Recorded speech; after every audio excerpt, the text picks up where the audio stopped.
So we have looked at one kind of a processor known as a hardwired processor. So in this hardwired processor, the main brain of the processor is the control unit.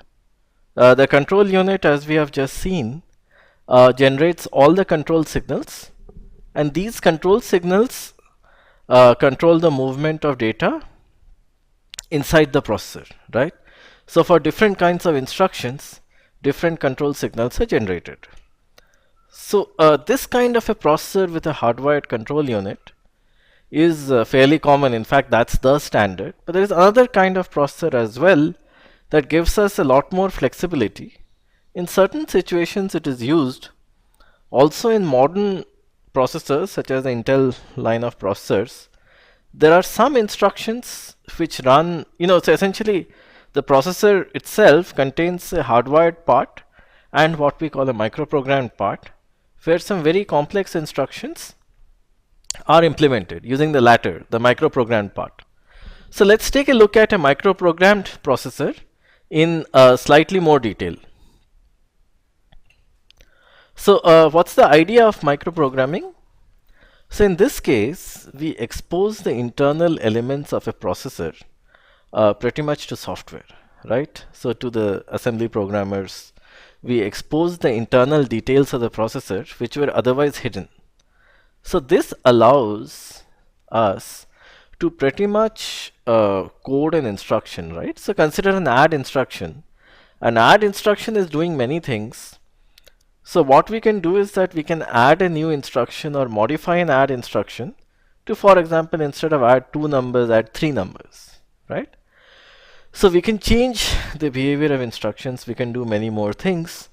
And we can also add very, very complicated instructions, which are like add, register the contents of R1 and R2 and multiply them by 37. So we can, introduce an instruction of this kind, right? 37 times R1 plus R2.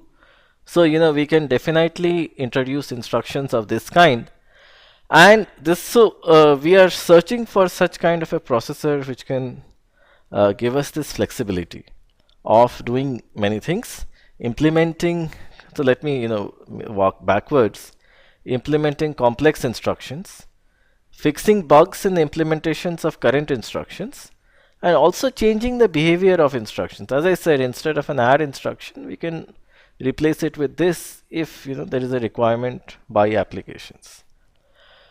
So all of this is great. This comes at a price, and the price is speed, of course. So processors with hardwired control units are much faster, and processors with microprogramming are relatively slower. So the price is speed and efficiency. So we need to create a microprogrammed data path. So microprogramming is different from conventional programming because in this case we are writing the code for each instruction. So that's why it's microprogramming. So what we do is that we expose all the state elements inside a processor to system software. So so this is also known as firmware, where we can write dedicated routines in firmware, which basically means the part of the system software that very intricately controls the behavior of hardware. This can be done for implementing each instruction. So the way that we look at, we have conventional software, we have conventional hardware, and we can have a small thin layer in the middle called firmware. So firmware is still software, but we still distinguish it from it because unlike traditional software, the firmware is loaded or stored in a specific location in hardware, and it is used to very intricately control all that the hardware does. So it has far more visibility into hardware as compared to traditional software. So that's the reason we refer to this layer as firmware, and is a very common term in the systems community. So you can have firmware for all kinds of systems. You can have firmware for disks, you can have firmware for network cards, for routers, everything, right? It's possible to have a firmware layer, where firmware is again software, but software meant for a different purpose. So let me talk about the basic idea of microprogramming. So in this case, we take one simple RISC instruction, right? Like add, subtract, multiply, and we break it into several small micro instructions. We execute each micro instruction pretty much one every cycle. And pretty much what we do is, for an add instruction, we replace it with a micro program which can have many micro instructions, right?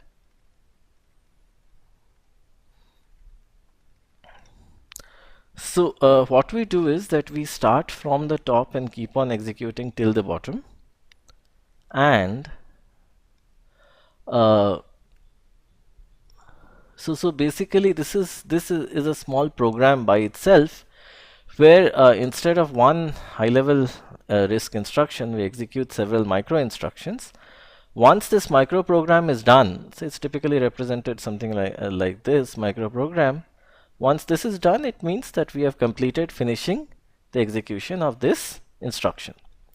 So we require a micro program counter and a micro instruction memory, very similar to the PC that we had, and the instruction cache, the instruction memory. Sorry, I shouldn't be using the word cache here because we have not introduced it, but the instruction memory, right, that we have been using.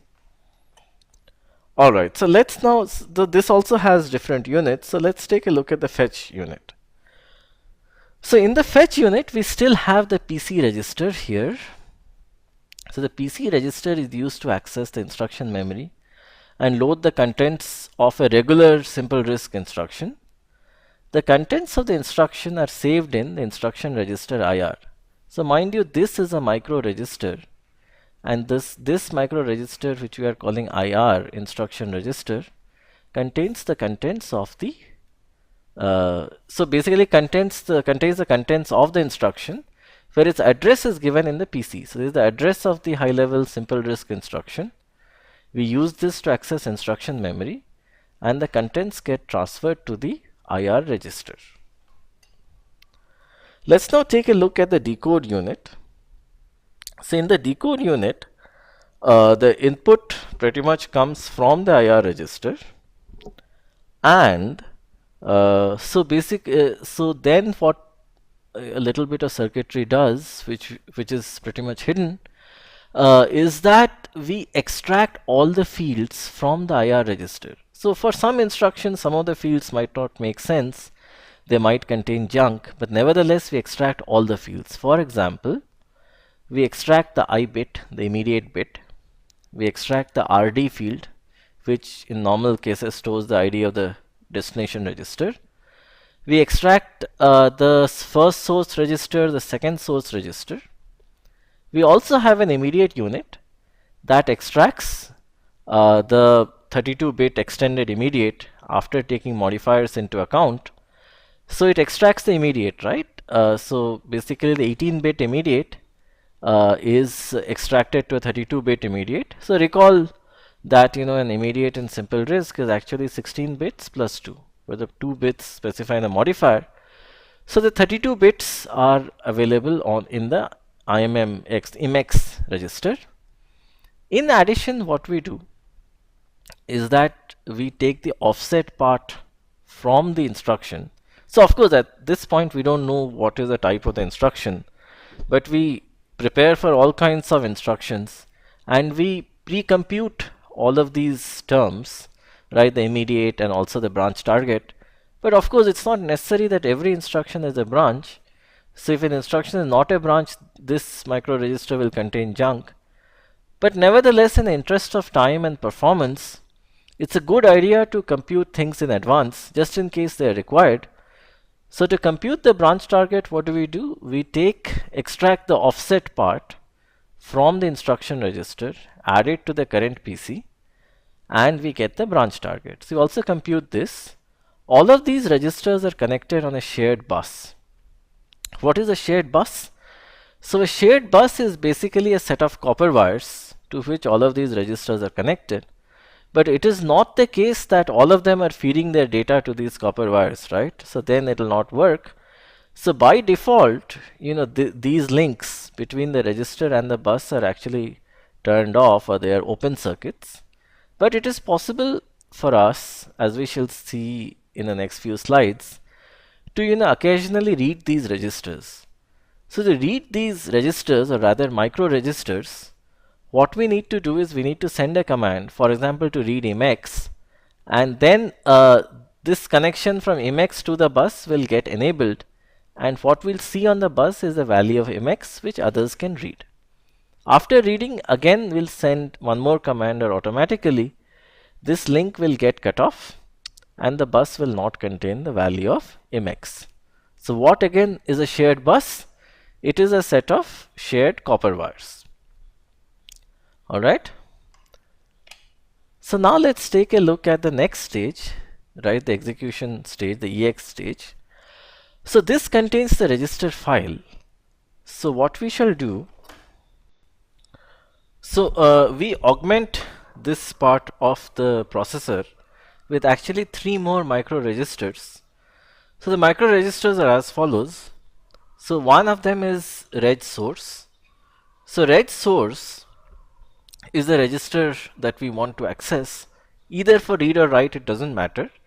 But reg source contains a 4-bit value, mainly because we have 16 registers, and this is the ID of the register that we want to access. Then we have reg data, which means that if we want to write to a register, then the value of reg data will come from the shared bus. It will be saved in the reg data micro register, and from there it will go to the register file. The args, or the arguments, basically specify whether we want to do a read, read a register or write to an actual register. So mind you, the register file here is exactly the same as the previous processor, right? So let's maybe adopt this convention that whenever I introduce a new structure for the microprogrammed processor, I'll separately specify, use the word micro register as far as possible. Otherwise, almost everything remains the same. And alright, so what is reg data again? So when I'm writing to a register, reg data contains the value that needs to be written. Assume that I want to read a register, then the value of reg data is irrelevant, so it will not be read. However, the value of the arguments will be equal to R, which means I want to read a register. The ID of the register will be there in reg source, and the contents that are read from the register file will go and will get stored in the reg val micro register. Subsequently, if some other stage, if some other part of the processor wants to know what exactly was read from the register file, then the reg val micro register can supply the value on the shared bus. Alright, so we have reg source, which contains the ID of the register, reg data, which contains something if something has to be written, and reg val, which is the value of the register which was just read. Alright, let's take a look at the ALU. Okay, one small correction here. In this slide, I had incorrectly mentioned that this is in the execution stage. That is not correct. This is still a part of the operand fetch, or the OF stage. So this is one correction that I would like to make. Alright, so now we enter the proper EX stage. And the EX stage, the main elephant in the room for the EX stage, the ALU. So controlling the ALU is easy. So what we have done previously is that we have kept, so the pink boxes here are artifacts of our earlier hardwired processor design, and these are all the new elements. Alright, so basically this light brown color, these are all the new elements that we add. So let's take a look at them. So let's assume we want to perform an ALU operation. If you want to perform an ALU operation, then we'll have 2 operands, right? Most of the time we'll have 2 operands, like add, multiply, subtract. Sometimes we'll have 1, we'll take a look into that, but most of the time we'll have 2 operands. So we'll add one 32-bit micro register called A, which stores the first operand. We'll have one more 32-bit micro register called B, which will store the second operand, right? that we will read from the shared bus. So the second operand will be stored in microregister B. Args, which is incorrectly specified here, will contain the nature of the operation that the ALU needs to perform. So I should rather write nature of the ALU operation. Add, subtract, multiply, what kind.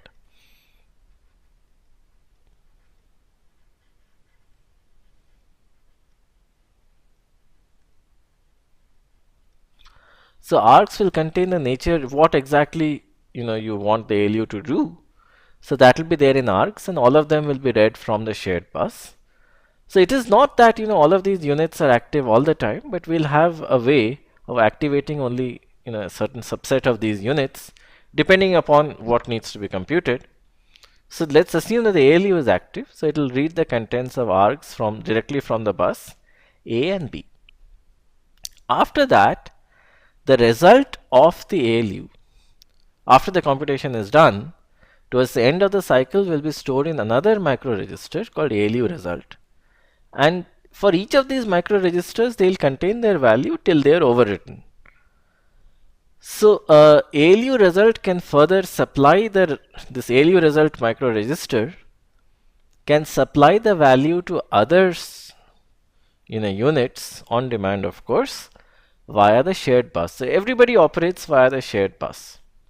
Similarly, we'll have our flags register that we have discussed in our previous lecture. So which stores the flag of a compare, and we'll also expose the flags. So we'll have two small sub micro registers, flags.e and flags.gt, e for equality and gt for greater than.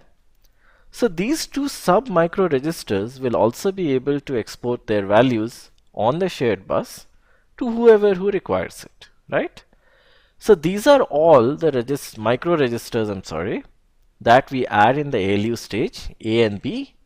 For the inputs, ALU result contains the output, flags.e and flags.gt contain the results of the flags. So recall that it's only the CMP instruction that changes them. Otherwise, the flags values reflect the state of the flags that was set by the last CMP compare instruction. Alright, now let's go to the MA stage, the memory unit. The memory unit does something very similar. We add, following the same line of thought, we add micro registers to the data memory. So we add a memory data register, MDR.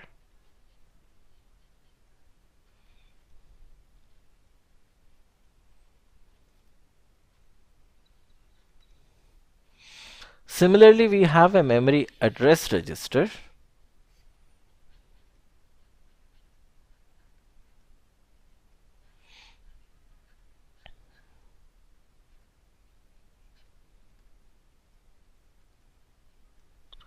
The value of the args say whether the operation is a load or a store, right? Which operation it exactly is. So whenever we are doing a store operation, we'll send the memory address via the memory address micro register, and the data that needs to be stored will come via the shared bus to the memory data register. Subsequently, and also the type of the operation, which will be a store. This will go to the data memory where the store will be affected.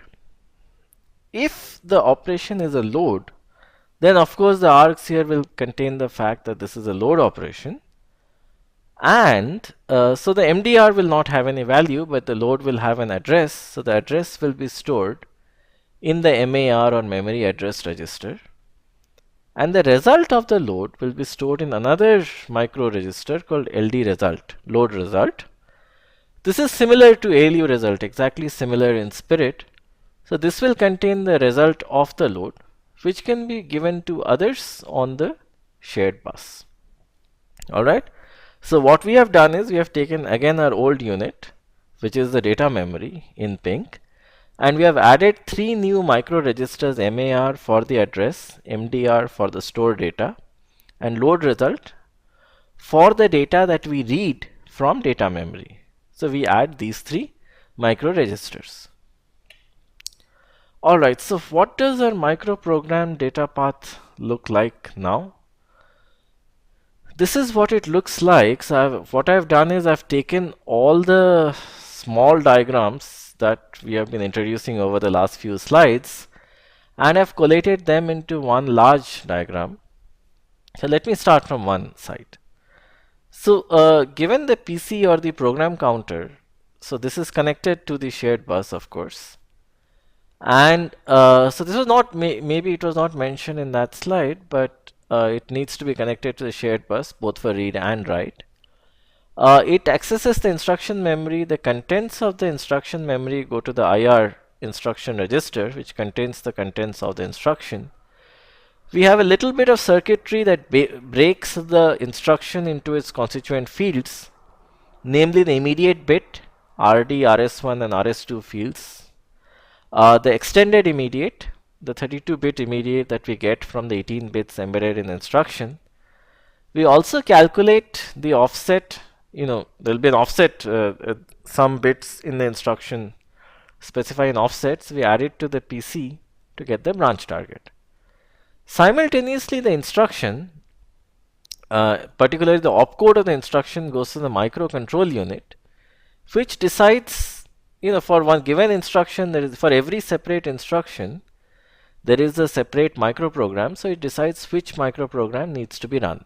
And based on that, it runs a separate microprogram for each instruction.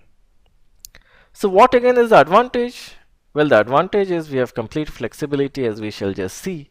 So we can add new instructions, we can change the behavior of existing instructions, and all of this can be done at the level of firmware, right, which is very, very specialized software. So for example, a processor is sold and it is a part of a system.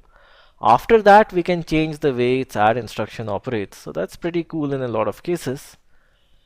So to do that, what we need is that we need to consider some of our main functional units that were there in our previous processor. For example, the register file, ALU, and data memory. For each of these, we add micro registers between the unit and the shared bus. So the micro register buffer the inputs and also store the outputs. And the outputs will remain in that state till the unit is accessed once again and the inputs or the outputs are overwritten. And to control the units, we have some bits that come from the shared bus, namely the arguments bits, to, for example, tell the register file to read or write, or to tell the ALU what kind of operation it needs to do, or to tell the data memory whether it's a load or a store. Once the operation is complete, the results will all be there in these result micro registers, load result, ALU result, and regval, which can then be used by other units if required. So we shall see when we shall write microprograms, we'll see how all of this works. And the crux of the entire processor is a microcontrol unit, which runs the microprogram for each high-level simple RISC instruction, and the shared bus, which conceptually is just a set of copper wires. Now that we have seen the microprogrammed processor, let us look at microassembly language. So before we begin, let's look at all the registers that we have introduced. So we have taken the PC register from our previous implementation of a processor, and this is the typical program counter, so no changes in that. We have introduced the IR register to contain the contents of the instruction. The I instruction is a single bit, the I micro register, which is single bit, the immediate bit. RD, RS1 and RS2, which contain the destination register ID, ID of the first and second sources. The 32-bit extended immediate stored in the MX micro register, the branch target in the branch target micro register, reg source, reg data, and regval, which encapsulate the register file. Similarly, A, B, flags.t, flags.gt, and ALU result, which encapsulate the ALU. And finally, the MAR, MDR, and load result micro registers, which encapsulate the data memory. Alright, so let's introduce some basic instructions. We don't want to introduce many, but let's at least introduce a few, right? As many as are required. So the basic instructions, or rather basic micro instructions are, so let's make a convention that we'll start all micro instructions with the letter M. So let's look at M load IR. So M load IR loads the instruction register IR with the contents of the instruction. So whatever are the contents of the instruction, right, they come from the instruction memory and get stored in the instruction register IR. Fine. So this is M load IR. Next is M decode. This is a one cycle instruction where all the decode registers get populated. So we read the contents of the instruction from IR, and all the decode registers, which are essentially the immediate bit I, RD, R1. So recall that uh, we are interchangeably using the term micro register and register. So please infer them from the context. So our decode micro registers are RS1, IRD, RS1, RS2, MX, and branch target. Sorry.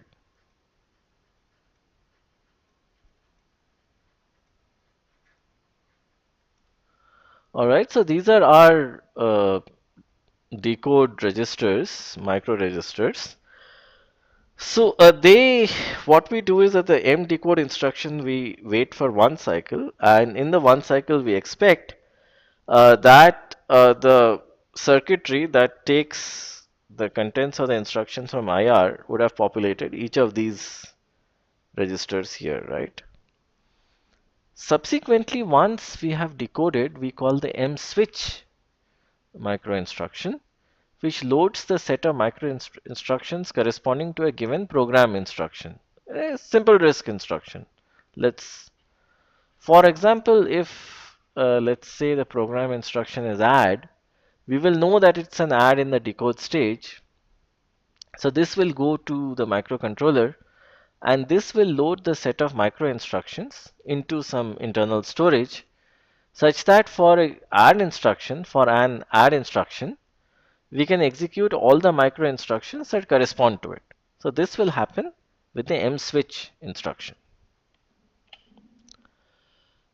Now let's also take a look at two more instructions which are very basic. So all the instructions in the microprogram pipeline are actually extremely basic. So we have taken a look at mload IR, which essentially loads the contents from the instruction cache to IR register, mdecode, which simply does a decode, and mswitch, which for a given simple RISC instruction loads its corresponding microprogram. So mmove and mmove are slightly different. So in mmove, given two registers R1 and R2, it simply takes the contents of R2 and puts it in R1. We have another variant of mmove where it additionally takes a few bits called the arguments. So what it does is that it puts R2 in R1, that it does, and it also sends the value of args on the bus. All right, so basically it does these two. If an additional arguments set of arguments are present, then the value of the args field is sent on the bus, on the shared bus, that is. So this is what mmove does. It comes in two formats, one with arguments, one without arguments. And we have mmove I. So mmove I is mmove immediate, where given an immediate, the immediate is moved into the register R1. Right, the first register, whatever it is, but mmove I pretty much moves the contents of the immediate into the register. We have a few more. So we introduce three very basic instructions, which are micro instructions, which are required for every instruction, namely mload IR, mdecode, and mswitch. We then introduce two generic move instructions, mmove and mmove I. So one to move a register, one to move an immediate. Now we need a little bit of add and branch micro instructions. So the add micro instruction that we shall introduce is madd. So it takes the first argument as a register, the second argument is an immediate, and the third argument is basically a set of bits called the args field.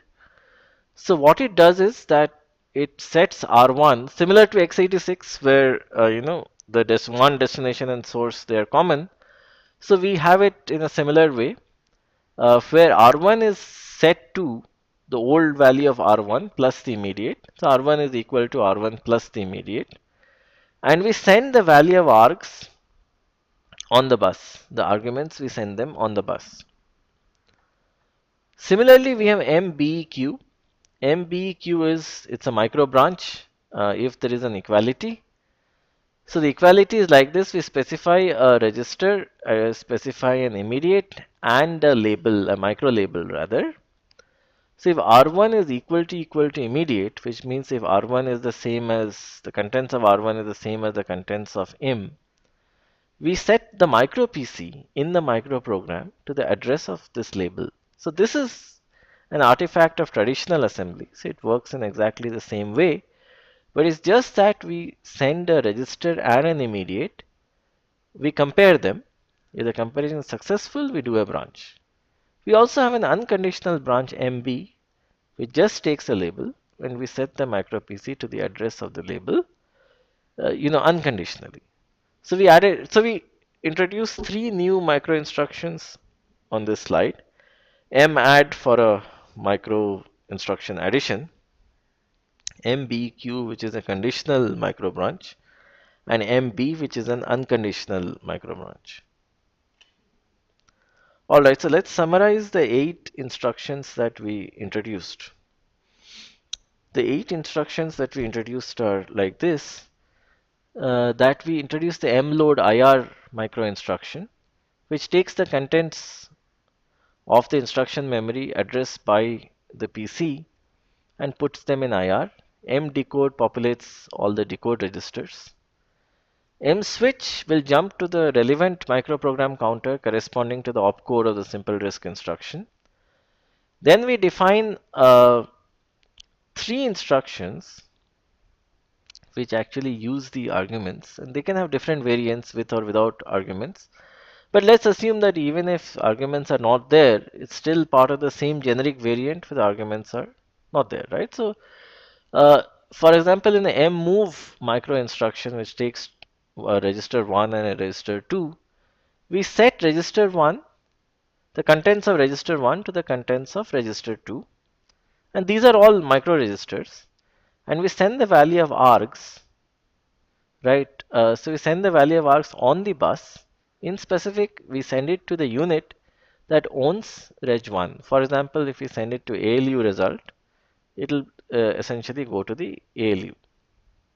So since it's sent on the bus, theoretically everybody can read, but the unit that owns a certain register is the one which is supposed to read and process it. Similarly, we have the mmove I instruction, which moves an immediate to a register.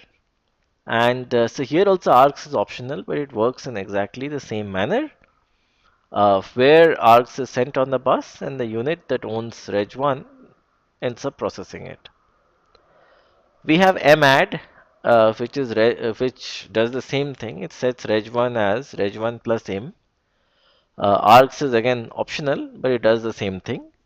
We have two kinds of branches, MBEQ and MB. MBEQ is conditional upon equality, that if a given register is equal to an immediate, then we set the micro PC to the address of the label. I would not put an address here, I would rather put a label, so that's a mistake.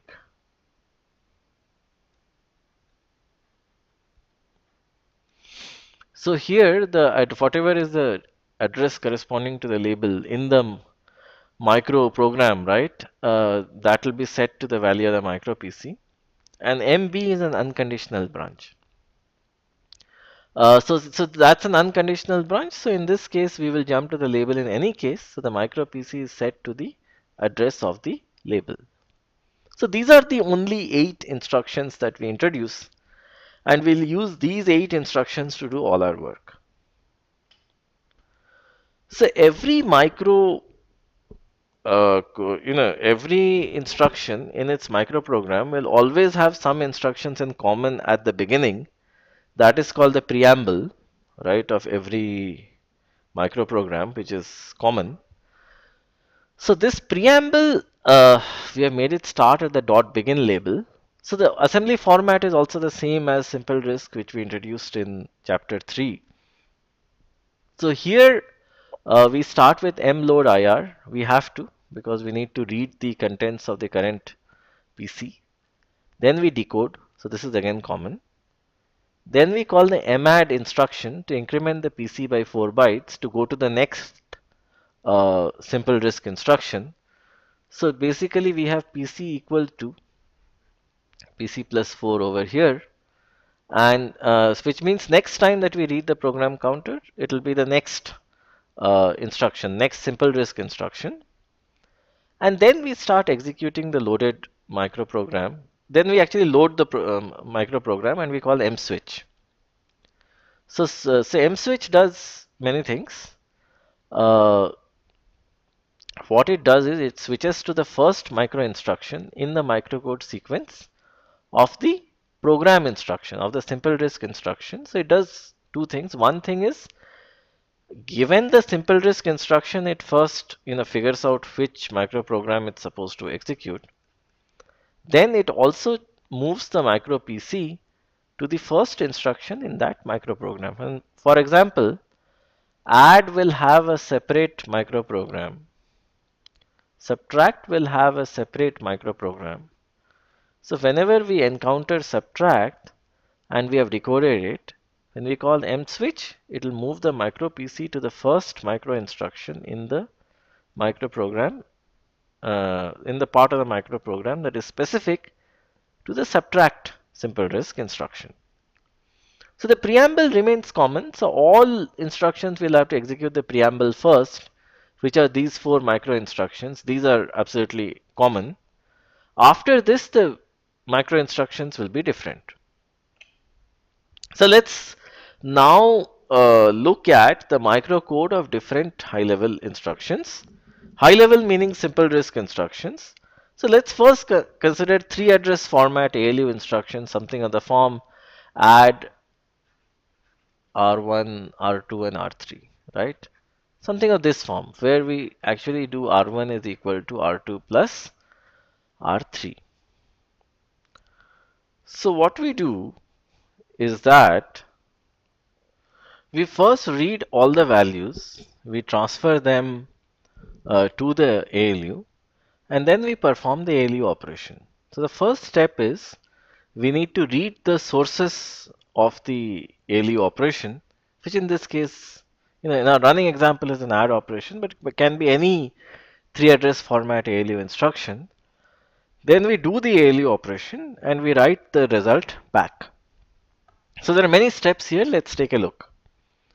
So the first step, which is the first 2 lines, is to transfer the first operand to the ALU. So what we do is that we issue an mmove instruction. The mmove instruction accesses the RS1 register, the first source, and then it transfers its content to the reg source, right? So recall that the register file, the reg source instruction encapsulates it and it contains the ID of the register that needs to be accessed. So we take the contents of RS1 and put it in reg source, and further what we do is that we send the arguments read on the bus. So which means that 2 things will happen. What will happen is that the contents of RS1 will go to the register file. They'll be saved in reg source. Simultaneously, the read operation will be initiated in the register file, and the register file will take the values from the reg source field. So think of it this way: on the shared bus, the register file is connected. two things are coming together. One is that a read operation is coming from the bus. Also, what is coming is that the contents of RS1, the contents of RS1 will actually be the register R2. So the register R2, that ID is coming. It is going into the reg source micro register, and simultaneously it is going into the register file, right? And so basically we are doing a register file read access also simultaneously. So we are doing two things. Maybe this diagram is small, so let me draw it once again. So it's very important to appreciate that we are actually doing two things over here.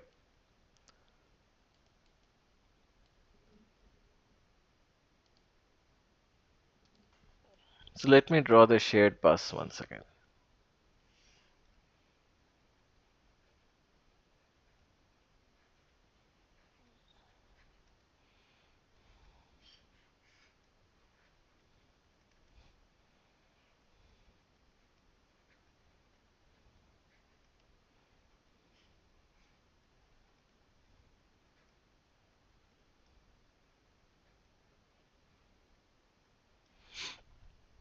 So what we are doing is that, and also here we have the RS1 register.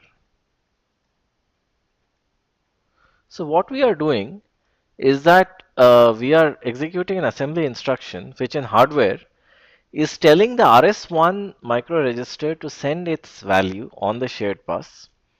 And once something is sent on the shared bus, everybody will be able to pick it up. We are also telling that let's send the read command on the shared bus as a part of the arguments. So then the register file will see that the read command is meant for itself, so it will activate itself, and it will see that a read is being sent. Along with that, the contents of RS1 are being sent. So it will do two things. We are also asking the register file to move the contents of RS1 to reg source. So it will do that. The contents of RS1 will be moved to reg source. In addition, since we have sent the read command, the register file will take the contents of RS1 and along with writing it to reg source in parallel, it will start performing the register file read access. So it will do two things, write to reg source, and since arguments have been set, it will use the contents of RS1, right, which it will treat as the source contents, which will treat as the ID of the source register to access the register file. Then it will store the final result, the computed result, in the micro register regval by the end of the cycle. Subsequently, what we will do is that we will move this to register A, which is a part of the ALU's system, right? ALU has two input registers A and B. So whatever is there in regval in the next cycle, we will transfer the contents of regval to register A again via the shared bus. But since there are no arguments, nothing needs to be done. Alright, so let me erase the ink on this slide and let me move to the next part. So here what we do is we check the value of the immediate register. So we compare the contents of register I with the value 1. If I is equal to 1, it means that the immediate is set to true. So we will jump to .im, which is over here. Here what we do is that we transfer the contents of imx, which is the extended immediate, to the register B. So recall that the ALU is also connected to the shared bus.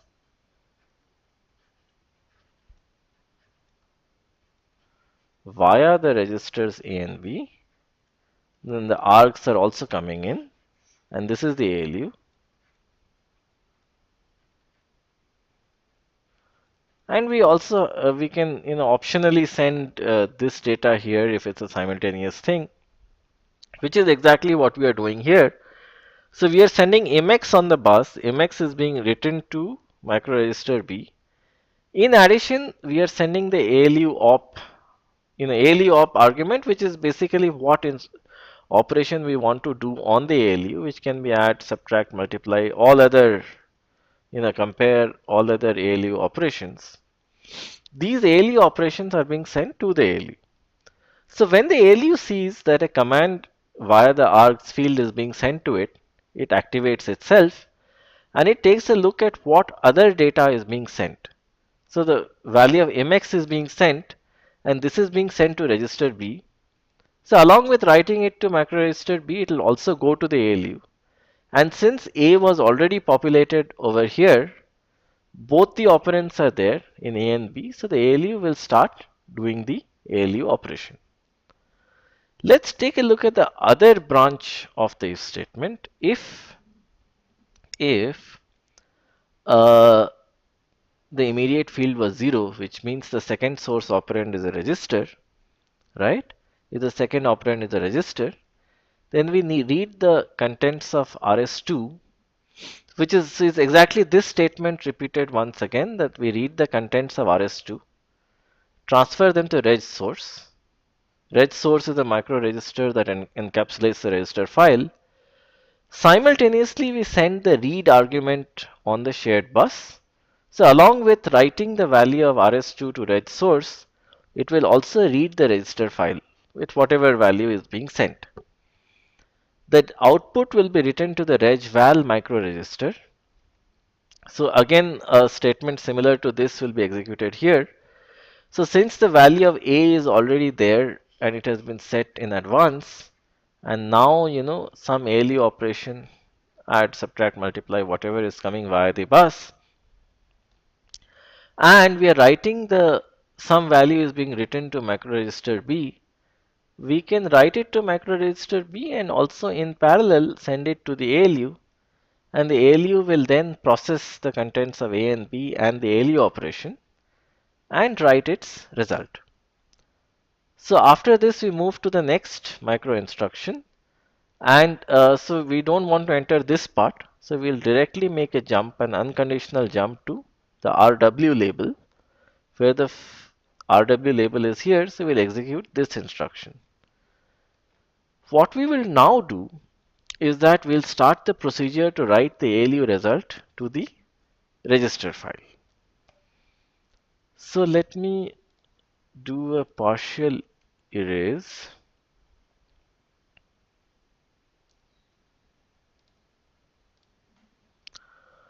So in the register file, we have the reg source micro register, which contains the source, which contains the ID of the register that needs to be accessed, and we have the reg data micro register, which contains the data that needs to be written. And then again, of course, we have the shared bus. So what we do is that we move the contents of the RD register, which contains the ID of the destination register, to reg source in the first cycle. So we don't access the register file because there are no arguments, so there is no command, but we populate the reg source micro register with RD, right? The ID of the destination register. Since the result of the ALU operation is there in the ALU result micro register, we transfer this to reg data via the shared bus, of course. So ALU result, which has the result of the last ALU operation, its data is transferred to reg data because this is what needs to be written. And since the ID is already there, we can simultaneously send a write signal via the args argument to write to the register file. So in this manner, what we do is that we first read data from the register file in these statements, or we read the immediate, I'm sorry, with this statement and this statement, or we read the immediate over here. We perform the ALU operation and then we write the result of the ALU operation back to the register file. Once we are done, we make an unconditional jump to the begin label and recall that the begin label is the beginning of the preamble, where there are first a fixed set of instructions that we have to execute, and then we move to the particular microprogram, of each and every simple RISC instruction. So now The important point, of course, see, a large part of this is very straightforward of just moving things around. But the important point is an instruction of this type. So recall that two things are being done here. First, we are setting the contents of reg source to the contents of rs2. That is one thing. In parallel, I remind you, in parallel, simultaneously, concurrently, we are also accessing the register file. Why are we doing that? Because the command is being sent via the bus, via the args field of the bus, to the register file to either read or write. In this case, it is read. Doesn't matter, it can be read or write. Since a command is being sent, we'll activate the register file. And since it's a read operation, we will read the data from the reg source micro register. So we allow a concurrent writing of this micro register and also reading of its values. We'll need to have a very small forwarding circuit, but that's a very simple detail. I'm ignoring that. But pretty much the reg source micro register needs to be accessed. We need to get its current contents. If its current contents are being written to, are being modified, that's okay. If whatever we are writing, we can sort of bypass the value. That's all right. And then we can start the access. So in this case, we save one cycle. So this is an interesting, neat, elegant, efficient optimization to make.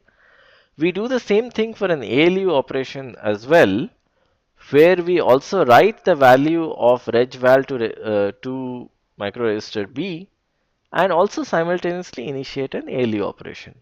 So this can be done, and with a small forwarding path, this can be done. So this is per se not a very technically challenging operation. All right, so now that we have seen a difficult set of instructions, namely 3-address format ALU instructions, let's take a look at something similar yet significantly simpler, namely the move instruction. So this is easy. We first check the value. So since I have also discussed the format of most of the instructions, I'll go slightly faster. So we check the value of the immediate register. How do we check? We compare I with 1.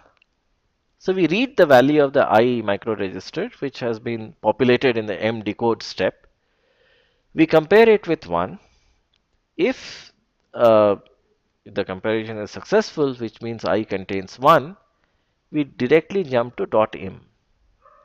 So what we do is that the contents of imx, right, the extended immediate, are written to reg data. So reg data, recall, is the register which contains the data that needs to be written to the register file. Otherwise, the second operand is a register, right, because the immediate is 0. So what we do is that we read the contents of rs2 and transfer it to reg source, and simultaneously we also send the read command on the bus. So it initiates a register file read, and the results of the read are stored in the regval micro register, right? So the register file, this is the register file. We have reg source, which is the ID of what needs to be read, and we have reg data, which is the contents of what need to be written, and then we have the output of the register file as reg val, right? So what we do is that we send the contents of rs2. So we read one of the registers, right? The second register, second operand. Then what we do is once we read it, we again need to use it to write it to the destination. So we transfer the contents of reg val to reg data by this move instruction. Then we do an unconditional jump to RW, which brings us over here. So since the correct ID is loaded in reg source, no, not yet, I'm sorry. So then what we need to do is we need to load the ID of the destination register in the reg source micro register. So what we do is we read the micro register RD, which contains exactly this information, and this is transferred to reg source. And since in advance, we have already written the right data that needs to be written via this statement over here and this statement over here. Either the contents, either the immediate or the contents of a register have been written to reg data. We can in parallel initiate the register file write by sending the write command, which is exactly what has been done. And thus, what we have done is that if let's say we want to set R1 to R2, we essentially read the contents of R2 and transfer it to the destination register R1, which we have just done. We have either read a register or an immediate, and we have written it to the destination register. Once we are done, we jump to the beginning of the preamble by the micro instruction mb.begin. Now let's take a look at the not instruction. A little bit of a problem here. This should be not.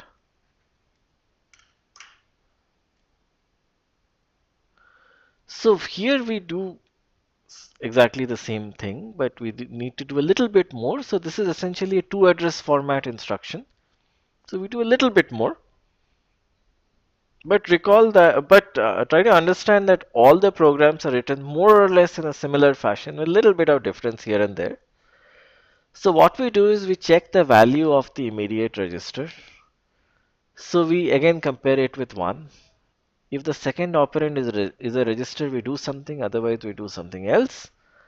So we have always been looking at the first case, the case when the operand is an immediate. So let's take a look at it first. If it's an immediate, what we do is that we access the IMEX micro register which contains the immediate. We move it to the ALU micro register B.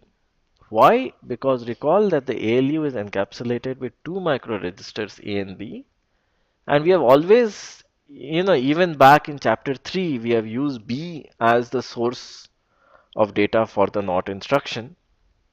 So we'll do the same over here. We'll populate the B micro register. It will send its contents to the ALU. And since this is a single operand ALU instruction, we can in parallel initiate the ALU operation as well by sending the command not, right, the not ALU instruction on the bus. So the ALU in one cycle will be ready with its result. However, if the second operand is not a register, is not an immediate, it is a register, we need to do something else, which is that we need to access the RS2 microregister, which contains the ID of the source operand. We need to this is a register ID, so this needs to be transferred to reg source as we have been doing. And in parallel, we can issue a register file read. So in one cycle, the data will be ready in the regval register. So this we need to do exactly the same as we did here in this line. That regval will send it to the ALU register B, and in parallel also issue an ALU operation to compute the NOT of the value. Once done, once we are ready with the ALU result, we do an unconditional jump to RW. So irrespective of how we get here, so let me, slide is getting cluttered up, so a little bit of cleaning is due.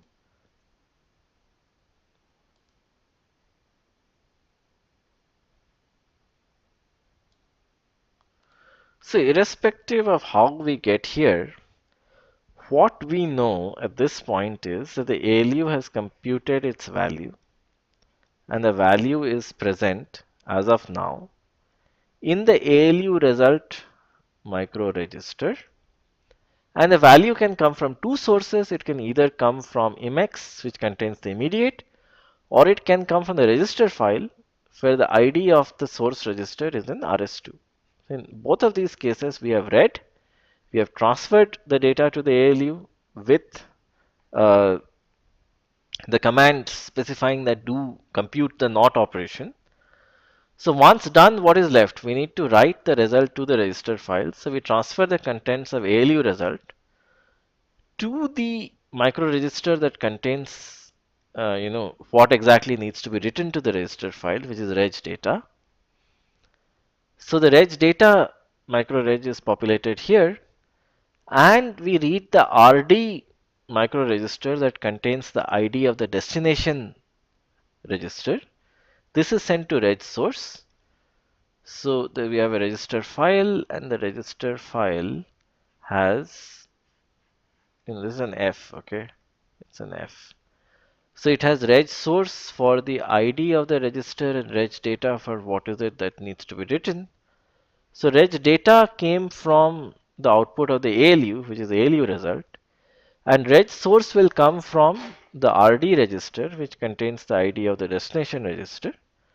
So since reg data is already populated, we can in parallel issue a write in the register file, and the write will happen in one cycle, and then we are done. So we jump to the beginning of the preamble.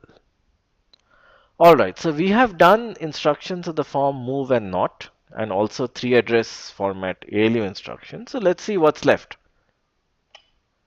The compare instruction. So the compare instruction is also simple. So now that we have gotten a hang of microprograms, my speed of going through these programs will slightly increase. Just in case you are not able to understand me, my advice would be that please go back, 1 slide, 2 slide, 3 slides, and then try to understand that part.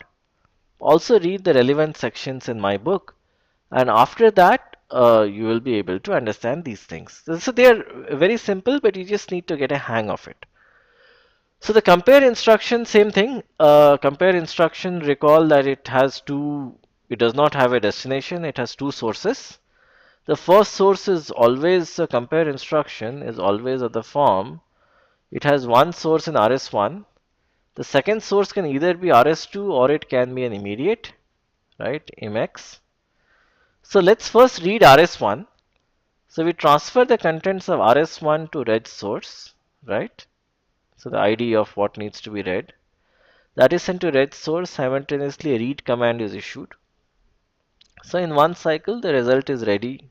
Result meaning the contents of RS1 from the register file is ready in regval, which is transferred to the first register, a micro register in the ALU, which is A and B. So recall that for the ALU, there are two micro registers A and B, and the ALU computes some operation on the contents of A and B. So for A, we have loaded the first argument, the contents of RS1. Same thing, once again, we check the value of the immediate. If it is 1, we do something. If it's 0, we do something else. So we've always been explaining the one case first, so let's try to stick with the same tradition. If it's an immediate, well, it's very simple. We move the contents of IMX via the shared bus, of course, to B. And since A is already pre-populated right over here, we send the compare command on the bus, right, via the args mechanism. We send the compare command. So the ALU will populate B in parallel, also do the comparison. In one cycle will be done. However, if the second source is a register, no problem.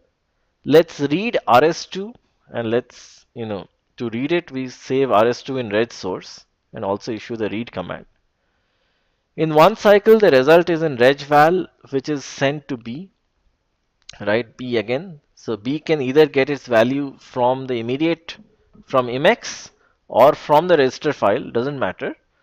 And we simultaneously issue the compare command to the ALU. And so we are ready with, so mind you, when we are doing a comparison, the ALU result will contain nothing. What will happen is that the results of the comparison will populate the flags register. So we can read flags.e and flags.gt at a later point of time to figure out what was the result of the comparison. So the compare instruction will not write to any registers. It does not have any register side effect per se. It will just modify the flags. So alright, so now that we have so now basically what we do is in this path, once we have done the comparison, we can actually jump back to the preamble. In the other case, once we have done the comparison, we can also jump back to the preamble and we thus exit. Alright, let's continue our journey. The NOP instruction, well, this cannot be simpler. You'll be really happy to see the code. We do nothing at all. We just jump to the beginning of the preamble and we're all set to load the next simple risk instruction. We just jump to the beginning, mb.begin. Now let's look at the load store instructions, right? The memory instructions. So they are also very easy. Everything is very easy in our setup, right? Nothing is hard at all. If you think it's hard, it's just in the mind. So the load instruction works. I'm sorry, instead of ID, this should be L. So let me just note down the slide number such that I can fix it. So the load instruction works like this, that the format of the load instruction is that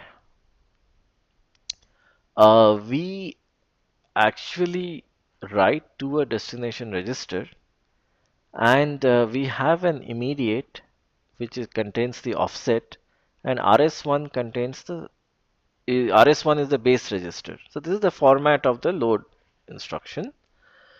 So what we do is we read RS1 first. So we read it by transferring the contents of RS1 to read source and by transferring the read command on the bus. So then the output of the register file will have the contents of some register whose ID was in RS1. This is regval. So what we do is we transfer this to the ALU and so basically the ALU which has two operands A and B. One of the operands is the contents of RS1. Subsequently, what we do is we calculate the effective address, which is basically the contents of the RS1 register plus MX, right? Well, not the RS1 register, but essentially the RS1 contains an ID of a register, so the contents of that register plus MX. So what we do is we move MX to B. So pretty much we move MX to B. And in parallel, we issue an ALU add operation to compute the memory address. So we're adding A, which is the base address, and B, which is the memory offset. So we're adding both of them via the ALU. So the result of the addition will be saved in the micro register ALU result, right? So what we will now do is that using the shared bus, we will transfer the address ALU result to the memory unit. So recall that in the memory unit, so maybe let me just erase and redraw. Let me erase all of it. So recall that in the memory unit, we have the data memory. We have the MAR for the memory address register and the MDR, which is the memory data micro register, but MDR in this case is not required. So what we actually do is via the shared bus, let me call it SB, we transfer the ALU result which contains the address of the memory location. This we transfer to the MAR register and in parallel we initiate a memory load. So we send the load command. Alright. So we send the load command and we write to the MAR register and also this data is sent to the data memory and in parallel we send the load command as well. So in one cycle we expect that the data memory is accessed and the result of the load is available in the output register of this micro register of this particular stage, which is the LD result micro register. So LD result contains the output of the load. Well, so what's left? What is left is that we need to write the contents of LD result to the register file. How will we do that? Well, that's very easy. We have done it many times now. We transfer the contents using an mmove instruction. We transfer the contents to the reg data micro register, right? Because this contains the data that needs to be written. Subsequently, in the next micro instruction, we read the ID of the destination register RD, right? So we read its ID And we transfer that to reg source because reg source is supposed to contain the ID of the register. And in parallel, we issue the write command. So the write command will essentially write the load result to the destination register, right, in the register file. So since we have discussed this mechanism a few times before, I'm not going into the details, but pretty much to summarize the load operation, we first read the contents of the base register, write it to the ALU. We read the immediate, which is the memory offset. We write that again to another ALU register and also simultaneously initiate an addition. The addition's result is the memory address. This is sent to the memory unit, and in parallel we initiate a memory load. After that, what we do is once the load result is available, we write it to the register file, and the ID of the register that we'll write it to comes from the RD field.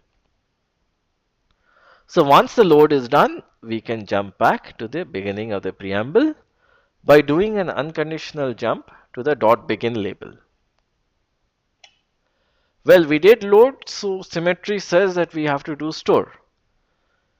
Alright, so store has the same format technically, but recall that in a store a little bit of an exception was made in a sense that store does not have a destination, it rather has two sources, and that's fine. One of them is the address source and the other is the data source.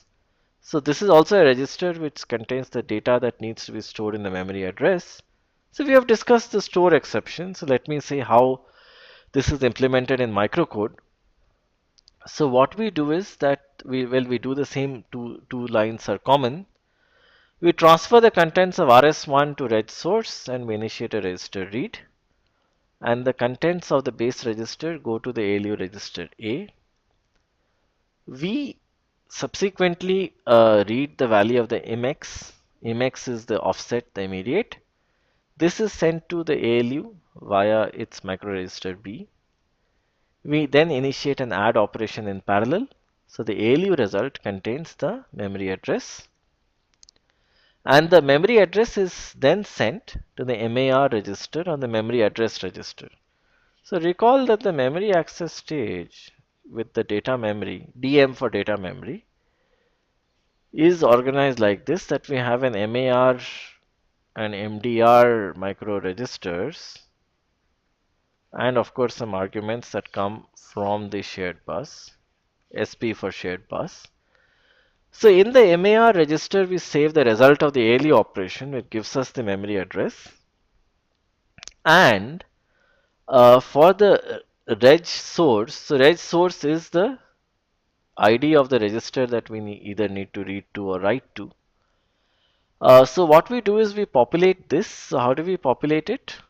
So what we do is that we read the ID of the RD register. So in this case, the RD does not contain the destination, rather it contains the data that needs to be stored. So in any case, we need to read it. So we read it by transferring its contents to reg source and initiating the read command. After that, the value is there in regval.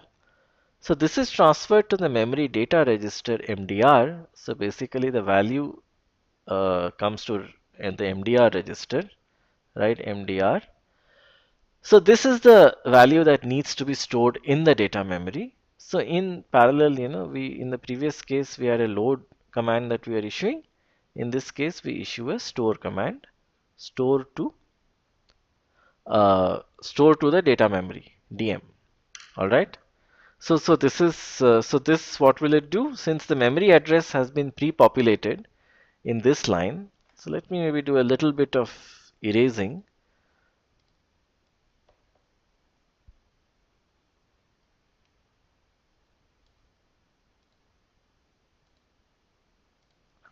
Since the memory address has already been populated in advance by the contents of an ALU operation, now what we are doing is we are reading the next operand, which is RD, reading its contents from the register file, and transferring it to the memory data register, which contains the data that needs to be written to the data memory in a store operation.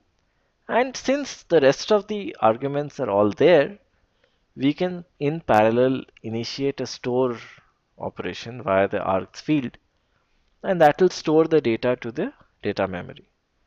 Well, then we are done. So we just have to then, migrate back, jump back to the beginning of the preamble for the next simple disk instruction.